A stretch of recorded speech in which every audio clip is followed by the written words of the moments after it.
Yes. What is the most important thing you found out about dengue care Yes. that many people, need to know about? Yes, I place it in my website, www.solving-dengue-fever.com. And bakit namamatay yung may dengue? Karamihan in-answer, bumaba yung platelet. That's wrong actually, because if you check on, kahit mga nurses alam nila ito, yung sakit na idiopathic thrombocytopenic purpura or ITP. Sounds big. Now that's an disease. Big word. Na bumababa din ang platelet niya, sometimes at 10, sometimes at 5. But these kids are playing around. But mayroon silang itim-itim dito kasi nga mababa yung platelet nila, but they are far from dying. Actually, natatakbo. Naka-platelet na ng 5 or 10. Na, natatakbuhan pa sa clinic. Check on ITP, kung platelet ang nakakapatay, ba naglalaro pa yan? Oo nga, no? So, we know that in dengue there is plasma leakage. Yung plasma leakage po, in a very simple way, yung blood vessel mo, yung ugat mo, maraming butas. Okay. Your water is going out. So, it's like diarrhea, but hindi mo nakikita. So, in dengue, Kakabutas-butas yung blood vessel. Okay, yung blood vessels. Tignan mo nga yun, yung mga ugat, Ugat, okay. Nilalabas, yung dinadaluyan ng dugo. So, para bang marami kang mga pinpoint holes na hindi lumalabas yung dugo, ang lumalabas yung fluid lang. So, nade-dehydrate ka secretly. Hindi mo kasi alam. Hindi mo alam. Now, the difference na ITP, mababa ang platelet niya, pero wala siyang dehydration kasi wala siyang ganung issue eh. Mababa lang platelet niya. In dengue fever, mababa na platelet mo, dehydrated ka pa. Ayun. Yun pala. So, Yes. ang nakakamatay, Dehydration. yung low platelet It's the dehydration. Yun, Because- tutuyuan ka. O hindi ka natuyo, even if bababa ka ng 5, hindi ka mamamatay. Look at that, huh? That's a new And way that of is by thinking. experience, no? Actually, In your this is... case, sa Panabo, di ba? Yeah. Give us some experiences you had in your own town. Yeah, just like when you will know if a dengue patient is gonna be severe kasi ayaw niyang umihi. So, I always check the urine. Kung sabi ng parent, ihi ng ihi daw, then magsusurvive yun. So, like one patient, sabi ko, ilan na ang platelet niya? 10 na. So, napanic na yung mother, 10. But the dextrose is good, umiinom ng tubig, ihi ng ihi. Every hour, nakasulat umiihi. Kasi kung more than 6 hours, that's dangerous, kung ayaw pa rin umihi. Umihi naman, sabi ko, that's okay. The next 5 na lang yung platelets. Sabi ko, that's okay lang, umihi naman. The next day, 1 na lang yung platelet. Look at that. Sabi nung mother, Dok, ano nang mangyayari sa anak ko? 1 na lang platelet niya. Oo, pwede pala yun. Oh, sabi ko, I assure you po, hindi na yan bababa. Wow. Hindi na bababa, 1 na yun. Wala na mababaan eh.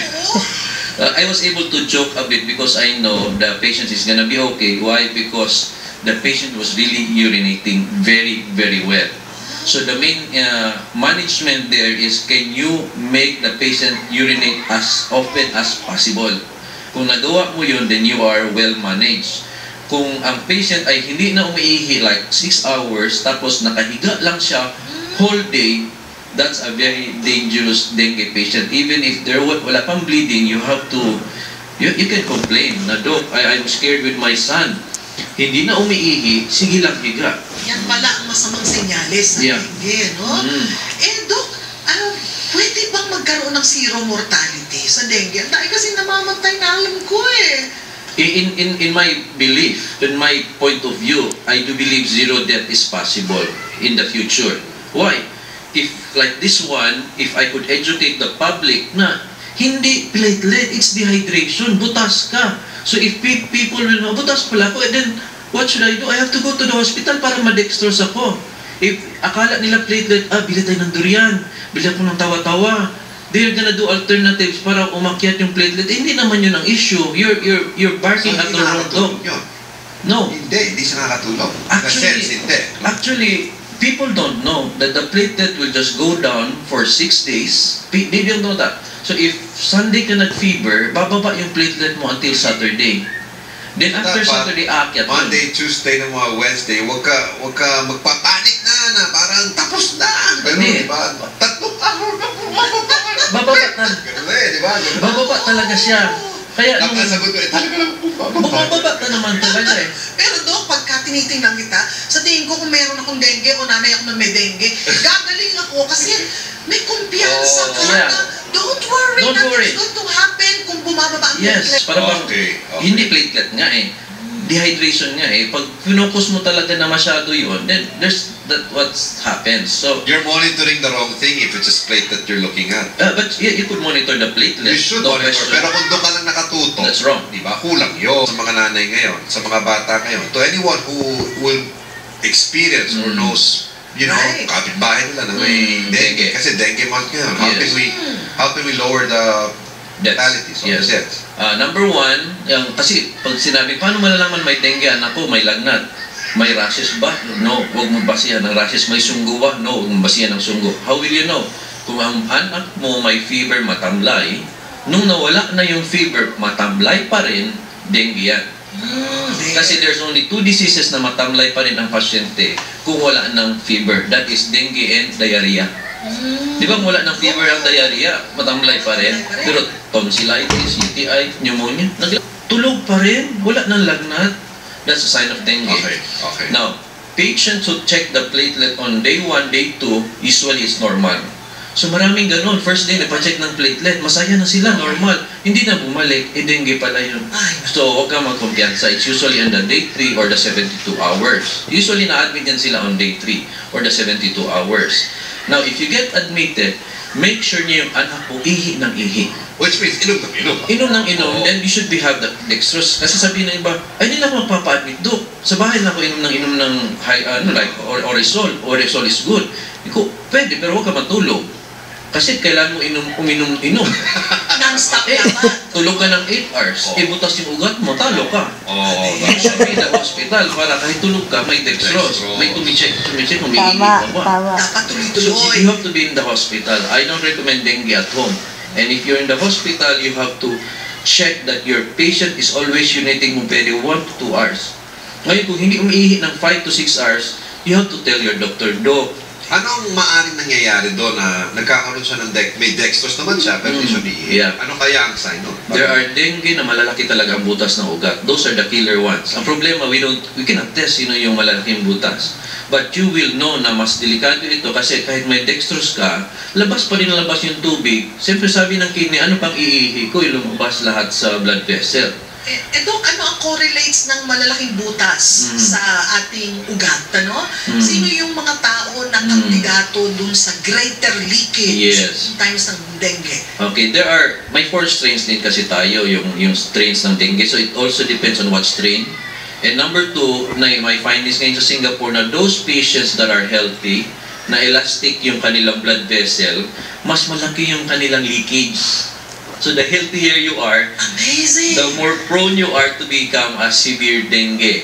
Kasi mas malaki yung reaction mo. Kayo, kagati ng lamok ng dengue, the healthier one, let's say all things, di ba, equal, mas maaaring hirap pa yung healthy kasi yung vessels niya mas elastic. Yes. Mas lulusot ang tubig. Yes. Wow! So that explains it siguro, Dok, ano? Kasi meron akong kakilala na namatay sa dengue, but he's an athlete.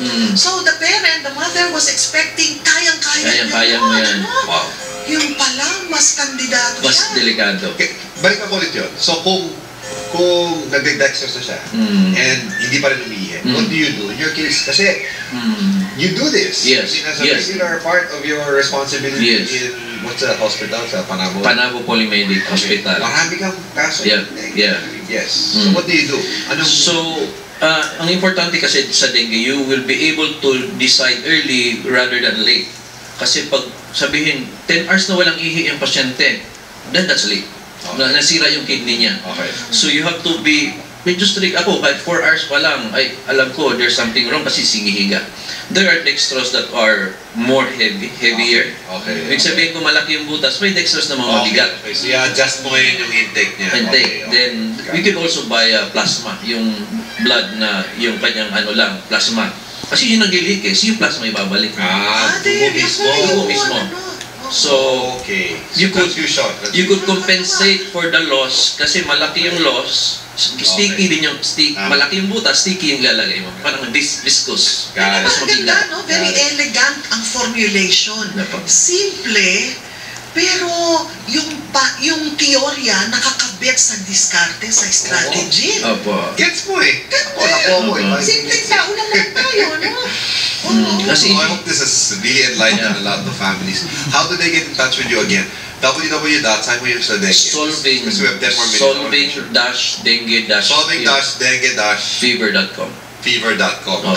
Okay. Solving-dengue-fever.com. Yes.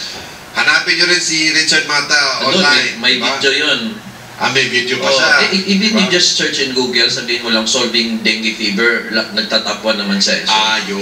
Yun lang. So, solving dengue fever, pwede rin Oh, lang that, search. yeah. Tapos yung iyong, yung for doctors, yung iyong software ay It's www.easyclinicsoftware.com. Easy Clinic. How do easyclinicsoftware.com. you spell Easy Clinic? The usual words, easy clinic software.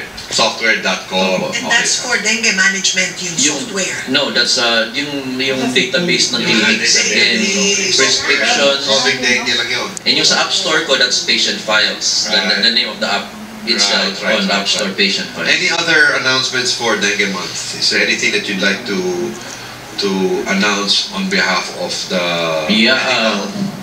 medical listeners? That I congratulate actually the government on pushing on prevention and the 4 o'clock habit, so they have to continue on with that.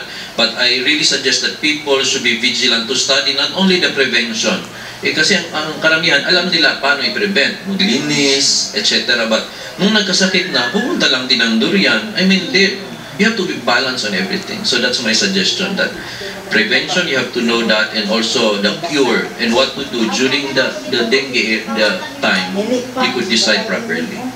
Kaya talaga napakahalaga ng educational drive, Doc, ano? Yes, so much. We have So to reach much. our people.